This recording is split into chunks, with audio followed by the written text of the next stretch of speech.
Hey, what's happening, everybody? Welcome to this week's podcast. I am so excited that we have another guest this week, and it's my friend Heather Jalad. Hey, Dave. And you had a busy day here. Yes, we had a wonderful day. Wonderful day. Heather preached for us, and we just got finished with a workshop. Now we're doing the podcast, and so let's get into this thing, okay? Okay, let's do it.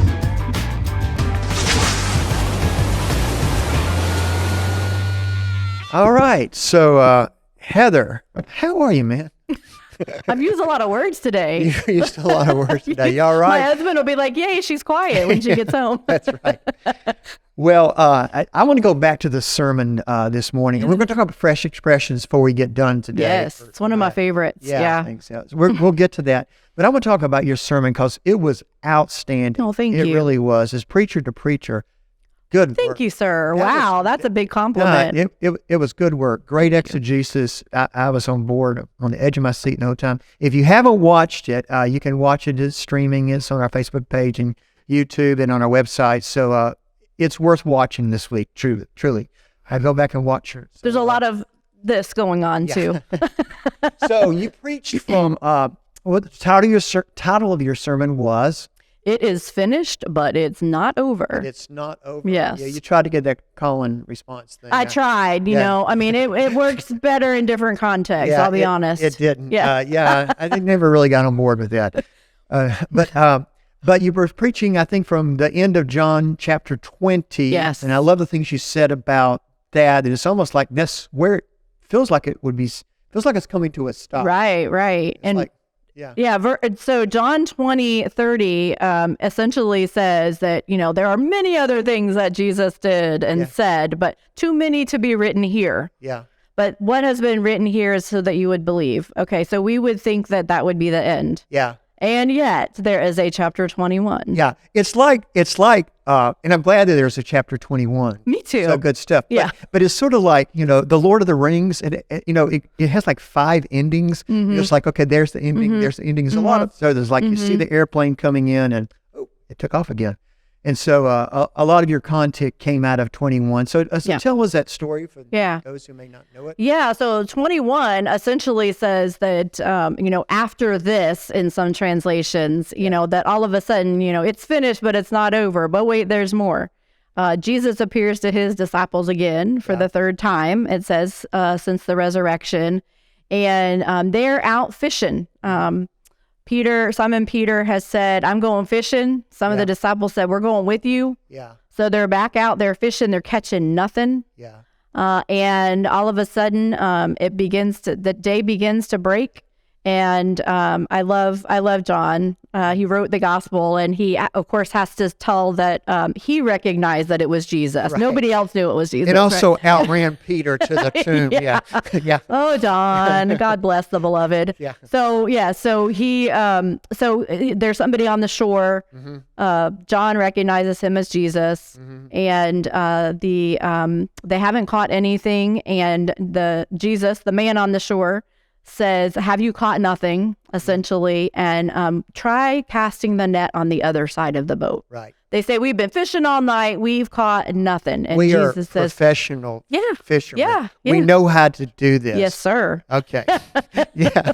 What's going on here? Yeah. I actually remember reading, I think it was Craig Keener in his commentary on this passage said, that as Christians, we probably are fishing a lot more in the light of day, and we probably should start fishing in, however far that carries with your interpretation of that passage. So many. So they cast the net on the other side, which is a bit confounding, because it would have meant that a boat in that day, you would have been caught up on the oar housing, the steering apparatus. It could have potentially torn the net, and it also meant that the disciples would have been pulling it in with their weaker arm, assuming that the disciples were right-handed. Right. I have a couple lefties in my family, but they cast the net on the other side. But hear this. What ear, when Peter, it's very specific in one of the Gospels, I can't remember which one, I think it's in Luke, when he cuts off the guy's ear, he said, which ear does he cut off? Cuts off the right ear, so that would have meant he was left-handed? Oh, wow. That's an interesting Peter did. insight. Yeah, Huh. unless the guy was turning around and running in the other direction. Which possibly, But yeah. anyway. Anyway, okay. side note. Okay. All right. So So I never had heard that before. The way the boats were Yeah. built, you would have not fished off that side. Yeah. would've This been was weird. Yeah. something that was brought to light for me. I'm not a fisherman. I mean, I remember baiting hooks when I was a kid. I don't know if I could do that today, but yes, this was something that was common in that era as far as those fishing boats were concerned. And what happens when they cast the net on the other side is there is this miraculous catch that they pull in. Yeah. And the net does not tear, which, some of the Gospels report a tearing of the net because the catch was so miraculous. But this particular third appearance, when Jesus tells them to cast the net on the other side, is overflowing with fish, and they pull it in. And An oddly specific number. 153. So so there's a lot of debate about what that means. But it's actually Jerome, who is responsible for the Vulgate Bible, that discerned that this was representative of the 153 known species of fish in the ocean at that point. The inference is, I love that. the inference is that this is representative of the nations that It works Jesus great was for my theology. I love that. Yeah. representative of the nations that Jesus was sending his disciples to. Yeah. Because it is oddly specific in that, and John doesn't. I mean, it isn't one to give weird details like that. So I do like that. So anyway, so then what happens? So there's this miraculous catch. They pull them in, and when Peter recognizes Jesus, he oddly puts on his clothes and jumps into the water. And really, I thought it was interesting because in the last two times we've seen Peter in the Gospel of John, he's running away. He's running away at the denial that Jesus has told him he will make of him, and then he's running away from the empty tomb. And here he's running to Jesus. And to me, it's just such an illustration of return, of repentance, of the necessity when in all of our lives to return to God again and again and again and again. Such a beautiful illustration. So he runs to Jesus, comes up on the shore. The other disciples are there. The fish are there. And Jesus has a fire burning, which I love this. I mean, it takes a long time to start a good fire, to have that it's just, the coals are just right, right? Cooking fish over the coals. Yeah. And to me, that just is such such an illustration of his patience and his expectation and waiting for them. He's already cooking fish. So he doesn't need what they have caught, but he in fact invites them to bring some of their catch to the fire. Right. Which I think is so beautiful and so representative of the invitation that all of us have been given, right? God provides the supply, right? And yet invites us to be a part of what God's doing. Yeah. So there's so many great preaching points that we could talk forever on that came out of that, and you lifted up several of them in this, and I thought of some more even as you were preaching. But with your passion being fresh expressions, and really our commission as the church to really want to reach people. The first thing is that after the resurrection, the disciples go back to doing what they did before. That's right. They go back to fishing. I mean, Jesus called them. They were fishermen, and he told them that he was going to make them fishers of men. Right. Yeah. And so, you spoke about there's a lot of changes that have happened in the American church. Yeah. And it's not just COVID. In fact, I'm kind of getting tired of blaming COVID. Yeah. But things that really rapidly, it is a marker to put down that we can really see things different pre and post COVID. Some people have called it an apocalyptic reality, right? Like it uncovered things that were already there. It was already happening for a long time. It certainly accelerated things. Right. So now we find ourselves in this sort of new reality, in this new world. But, our response is in the institutional church is to run back and do what we did before. Yes. To go back to fishing the same way. Right. off the same side. Right. And Right. Jesus calls us To do an old thing a new way. to do an old thing in Right. a new way. Instead I love of it. going fishing, we're going to go fishing for people, Yeah, right? To cast the net on the other side of the boat. right. So, and then the whole invitation to participate. Yeah. Not just to have it all there and just be spoon-fed, Yes. but to bring that to. Yeah. And there's another meal.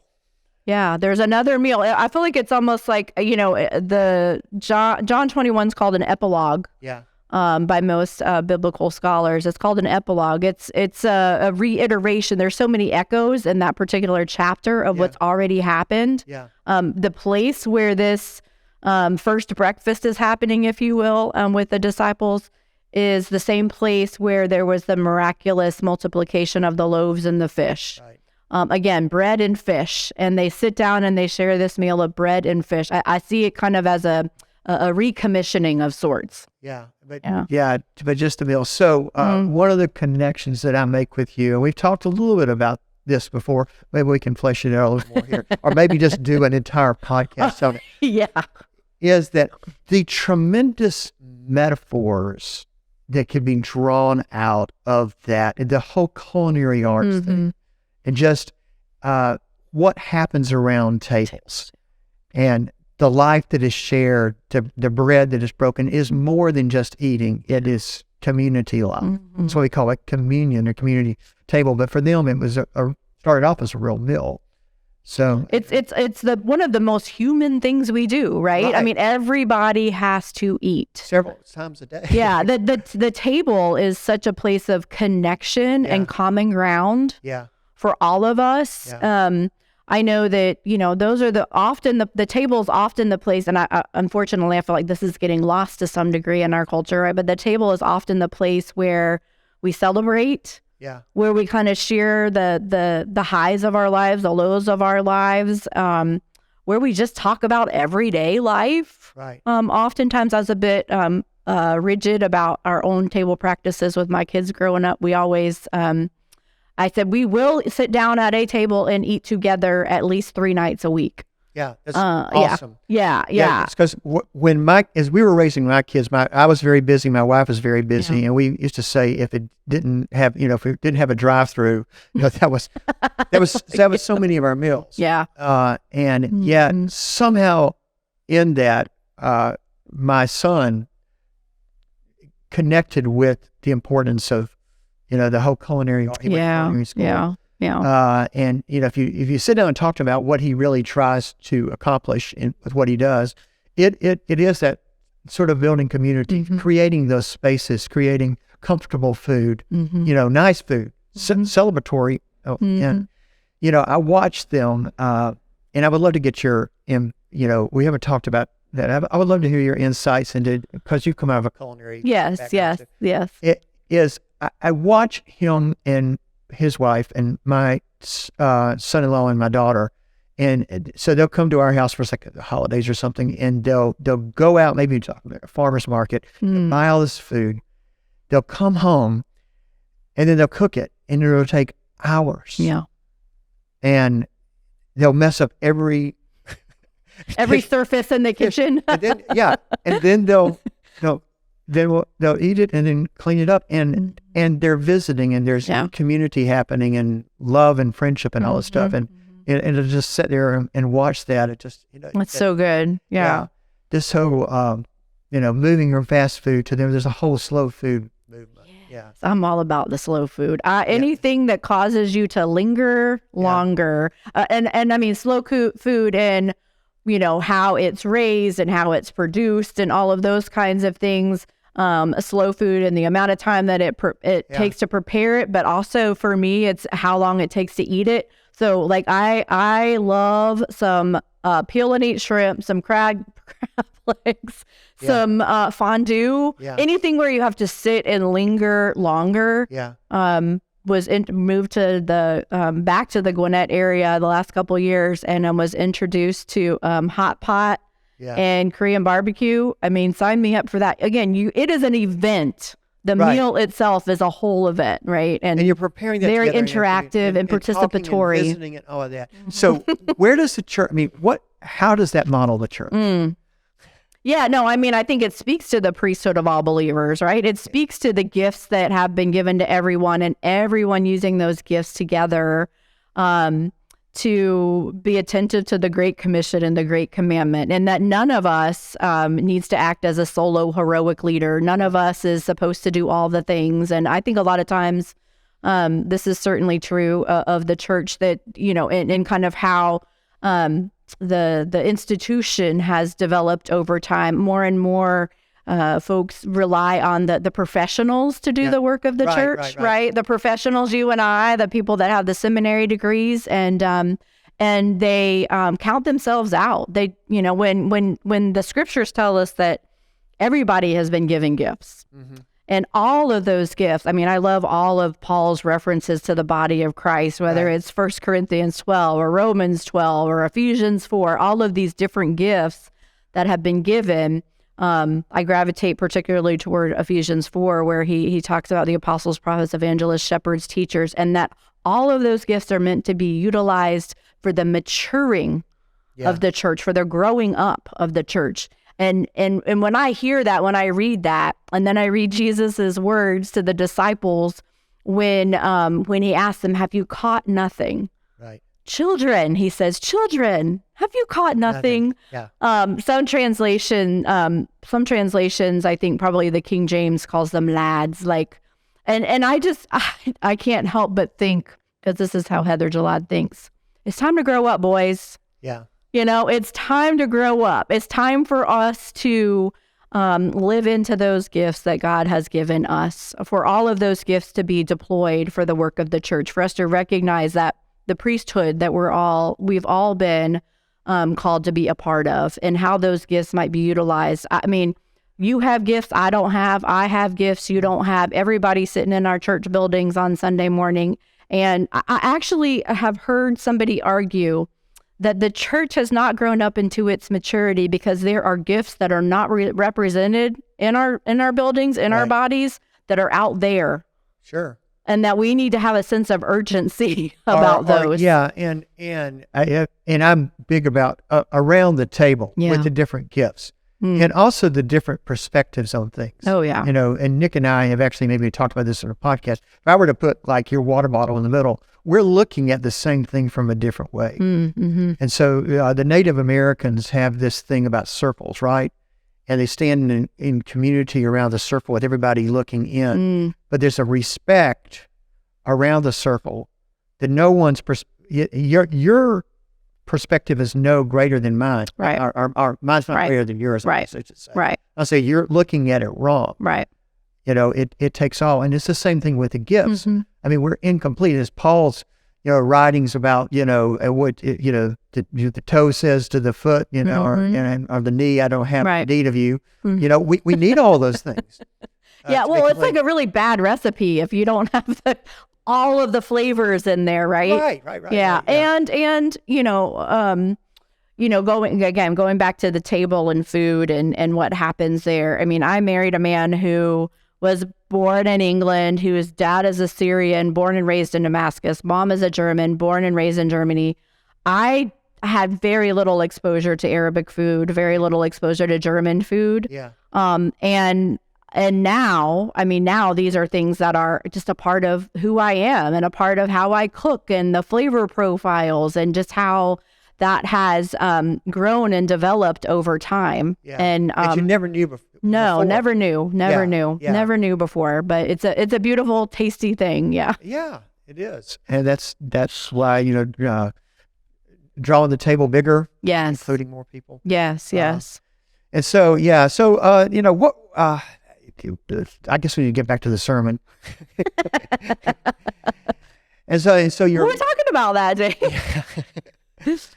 And so, I think the point that is coming away is that the church is in a position like the disciples, where I think it is time to do this, would you say that the same thing in a new way? Yes. To continue Yeah, to do that old thing in a new way. I mean, we see this across society. We see this across our culture. I mean, when I talk about Fresh Expressions, we talk about movies and music and how those things have been delivered is different, right? Over time, we have Spotify, we have Pandora, we have vinyl, we have cassette tapes. Same music, different delivery system. Same thing with our movies, Netflix and HBO and all those kinds of things. Same movies, but I would say are really reaching a far larger audience. Yeah. And so we liken those to Fresh Expression. Same message, same gospel, same Jesus, different delivery systems, right? Yeah, and we're going to milk all these metaphors.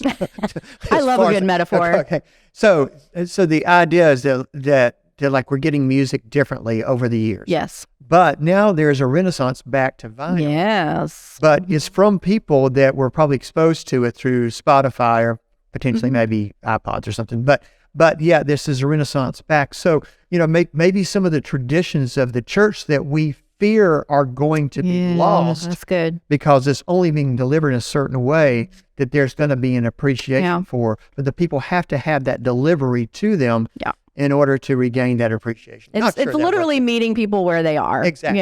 It's literally meeting people where they are. And I mean, a lot of times we look at the Gospels and we fail to see, because we're looking from a particular perspective, the places where Jesus was encountering people. And I'm very drawn to Luke 10, where Jesus sends out the 70 or the 72, and we have no idea who these people are. We have no idea. Luke 9, he sends out the 12. Luke 10, all of a sudden there's like 70 or 72 people. Where did these people come from? I mean, the best I can guess is they were hanging around Jesus. They were spending time with Jesus, but they didn't take, 12 years of disciple Bible study or whatever else. They didn't have to go to seminary before he sent them out and told them to travel light. Don't take anything with you, basically. And to go to the places and where you're welcome, go in and sit and eat with people, eat what they put in front of you. Right. And if they don't, move on, move on. Right. Just don't like this is the one family that we got to, Yeah. But I think it really speaks to,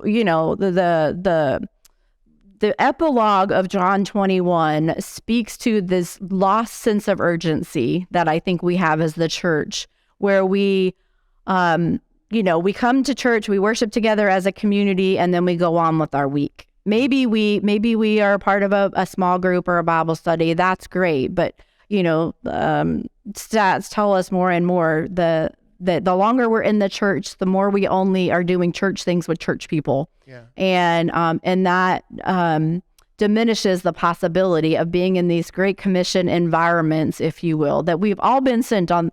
We've all been given the Great Commission. That's not just for me and you. That's for all of us. And it kind of builds this false reality of where we don't have opportunities or relationships to share the gospel with people that don't yet know, who Jesus is or know anything about what it means to be a part of this family that God's made us a part of. Right. So we already broke Fresh Expression a couple of times. Let's get into Fresh Expressions a little bit. So you had a great description as you described it at the beginning of the workshop. Why don't you share that? I mean, our working definition is that a Fresh Expression is a form of church for our changing world, created primarily for people that are not yet a part of any church. Yeah. And so this whole movement started about 20 years ago in the UK, when the British Methodists and the Anglicans got together and said, wow, our inherited churches are declining at a pretty rapid pace. We need to pay attention to that. What are we going to do about it? So they put together this research team that over time discovered that the Holy Spirit was indeed still moving and calling people into relationship with God, but in some unexpected and non-traditional spaces. And so when that was discovered, they said, what if we actually did that on purpose? What if we paid attention to that? So it's not to diminish the significance of the inherited church, but to recognize that the church as we know it is no longer reaching a large portion of our communities. And I shared a number of stats in the workshop that we did after church today. But, there's a lot of reasons for that. I mean, more and more, people don't know who Jesus is or have never been a part of the church. That's some of the reason. But some of the reason is our culture, the changes in our culture. We live in a 24/7 society where a lot of people have to work on Sunday. And, or it might be the only day of the week where they don't have to run out of the door. Sure, I get that. I totally get that. Yeah, I totally get that. Yeah. So I think, as you use the word inherited church, I think another way we think about it, traditional or the institutional church.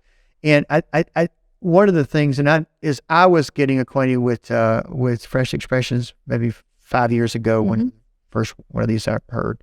I think when we come at the way we have been programmed to think is programs. Right. And so we, first of all, to try to call what is a movement, which Fresh Expressions is, right, and try to pigeonhole it down into a program of the church. And then I think the other thing, and I really appreciate Jeannie, and it was in the workshop today, brought this out, is this idea of like the end goal with doing a Fresh Expression is to get people to come into the church and to join a Sunday school class and to come sit down in worship service and do all the things that we do, coming in the front door. And that is not it. That's not that's not it. Yeah. And so to drop that, and that feels very scary, I think, for traditional. Yeah, sure. People. Yeah. It are wrong. Yeah. Maybe even like that's the wrong way of doing it. Right. Because we're so patterned into thinking about church in a particular way. Yeah. 100%. I mean, and I think that that just speaks to our defaults, right? Yeah. And so I think to some degree there has to be some unlearning that happens, which is why we do that what is church exercise, like what is essential for church being church, and I think really speaks to the church in the book of Acts and what that looked like. We call that church, and versus what we call church today, which both are church, but we have to kind of untangle some of those things that we think are necessary for church being church that aren't. Yeah. And I think another switch flipping for me was no longer looking at this as like this is a potential church member to fill the role. Right. This is a person to have a relationship with. And I don't care if that's the end game. Yeah, that's the end game. Is a relationship with the person that you wouldn't have had a relationship with, and potentially the possibility of sharing the gospel with that person in a way that is natural and not scary, not an apologetic, not a but is very much attentive to your relationship with that person. Let's go back to your husband and the exposure you had to other foods. Yeah. You spend time with the person over time that their life is going to become part of your life. Yes. And so if you build relationships with people, it's going to be very natural. It's not pulling out 4 spiritual laws. It's not stuffing the Bible. But 100%. It's going to be a very natural thing. It's not a transaction. It's not a transaction. No. Oh, I like that. Yeah. It's not transactional. It's relational. It's relational. Yeah. And so, but that takes work. It takes time. This work. Is not a magic bullet. No. Yeah. I mean, this is not a little pill we can take. And to your point, I mean, this is our why is never to get people into our churches. It's to get the gospel to people, right? That are not going to come in our buildings. However, sometimes that is what happens, but it is never the goal. Never the goal. Yeah, but I think you're just going to have to drop that altogether. Yeah. And it might happen. We're certainly not stopping people from coming to our church. Right. But at church, I mean, it's hard for us, if we have been formed or raised in the church, it's hard for us to understand how this could be scary to anybody. Yeah. But I mean, I shared in church this morning, I think I did, about maybe it was this afternoon. It's kind of all going together now. But yeah, I mean, I was intimidated by walking into a church building as a 29-year-old. I was intimidated to walk into a church building. Yeah. And so for some people, honestly, the building can be an obstacle. So how did you just come on your own, or did you come with the invitation? It sounds crazy, but I did actually go on my own, and I believe it was absolutely the work of the Holy Spirit. It was certainly significant to that time in my life. As I shared, we were about to start our family, and I knew the Methodist church because my grandparents were Methodists. Mm-hmm. And I would say, that's really the only place I really heard about Jesus was from my grandparents. And it was not a Jesus that I really had any interest in, to be honest, just Mm-hmm. because of how it was presented Mm-hmm. to me. So the Methodist church was what I knew. And so that's how I ended up sitting outside the gathering room of Snellville United Methodist Church for many weeks, if not months, before I walked in the door. And were you greeted by people? I was. I remember actually somebody on the staff talking to me, like Okay. being concerned about me because I wasn't going into the worship space. Yeah. Okay. Yeah. So it's interesting. I've heard you tell a story a couple of times, and Uh-huh. I've never asked some of the details of it. Yeah. So, so I guess at this point we probably need to start winding down a Okay. little bit. So if people want to learn more about Fresh Expressions, there's a website. There's a whole YouTube channel that Okay, has yeah. with Fresh Expressions North America that there's a number of videos on there about what Fresh Expressions is. There's some storytelling videos about some Fresh Expressions that have formed in different contexts from the rural church to out of mega churches to, churches that you're seeing 10 people on Sunday morning, but for their dinner church gathering, they might be seeing 100 people. Right. So yeah, lots of different stories and information there. There's a number of different books about Fresh Expressions that you can do a simple Google search on. Yeah. And I'll try to get this. If I don't put this in the notes, I will put a reply on the video once it comes Okay. out. I've had a link to that. Yeah, and I mean we actually have a page on the North Georgia Conference's website that Right. has kind of all the latest trainings, grant opportunities, my contact info, as well as a book list, a suggested book list for if you wanted to do a book discussion group just to learn more about Fresh Expressions. You can find that there. Well, in a really difficult time to do church, Fresh Expressions gives me hope. Yeah, me And when I too. hear stories of where it's connecting with people in different churches and things that they're doing, it's real exciting to me. And we've got 2 or 3 things that have sort of started organically here that sound a lot like Fresh Expressions, and that's good because it helps me give examples to people like, this essentially is a Fresh Expression. Soul Sisters, essentially a Fresh Expression. It's a God Squad, essentially a Fresh Expression. And so, I think that gives us permission to do church in a different way. Absolutely. Yes. Yeah, it is. I mean, it is an exciting time Yeah. to be the church. It really is. I think, as doom and gloom as we might, have experienced the last number of years, I do think that God broke open the church in a good way. And it's not an easy way. It's a hard way, but at the same time, I think this invitation to start these new forms of church is a lot simpler than we think it is too. Right. Yeah, Right. really simple. Find a friend, do something you love out in the community, and invite other people to be a part of that. All right. Well, Heather Villard, you do great work. Thank and you. It's been a pleasure having you here at Hickory Flat today. And so God bless you and your ministry. Thank you. Thank you, Dave. All right. We'll be back next week. God bless everybody.